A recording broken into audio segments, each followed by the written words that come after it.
Hey peeps, welcome to Did You Know? So, in today's version, did you know there's a bill on the floor of the House of Representatives? It's called the SAVE Act, and it's H.R. 22. And this bill aims to restrict voters' rights significantly for women, for elderly voters, for young voters, for Hispanic voters, for low-income voters. The SAVE Act would require every individual registering to vote in federal elections to provide documentary proof of U.S. citizenship. Now, this is a major change from the current system where most voters attest to their citizenship under penalty or perjury during their registration process. But with this legislation enforced, it means you have to go in person and prove that you are a U.S. citizen, and you can only do that essentially by providing a passport or a birth certificate. Essentially, driver's license will no longer be a form of identification that you can use to prove your citizenship because they want to modify the driver license application process to include citizenship verification.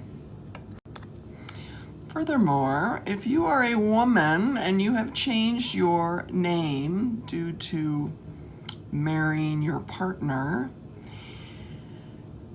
this bill will certainly affect you and potentially not allow you to vote.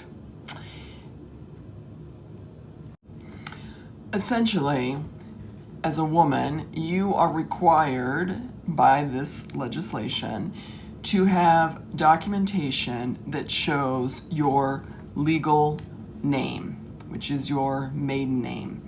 And if you have a passport, for example, that has your married name on it, and then maybe a birth certificate that has your maiden name on it, that's going to create a very difficult scenario for you to be able to prove your citizenship in this country. It's going to create an obstacle and a barrier that could potentially delay your ability to register to vote, or may impact your ability to register to vote at all.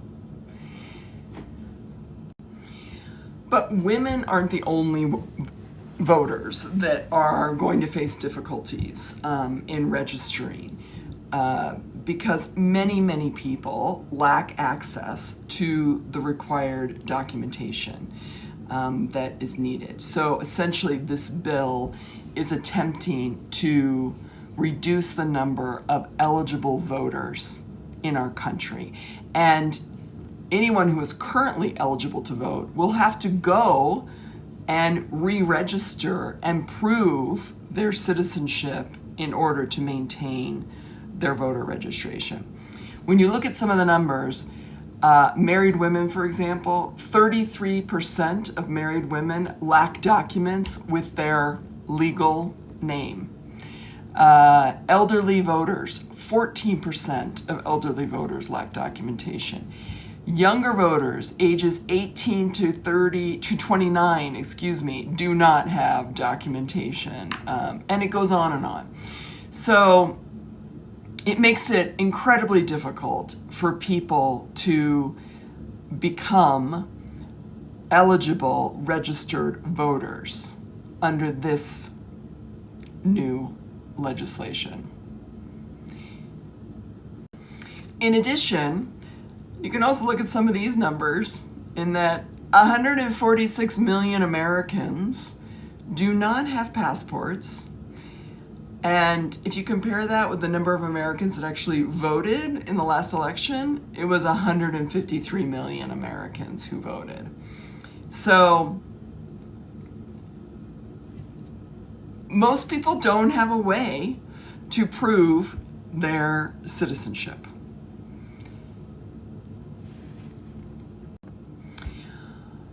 A previous version of this bill passed the House in July. There have been subsequent changes to it, and so it is now up in the House again in early January.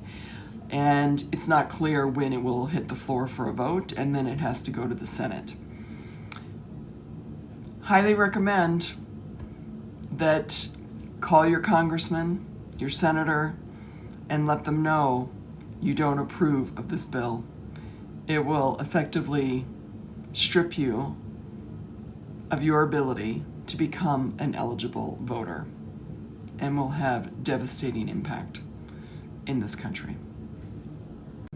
And let me just also take a moment to remind the naysayers who say, oh, but what's wrong with this idea? It makes perfect sense. People should have to prove their citizenship.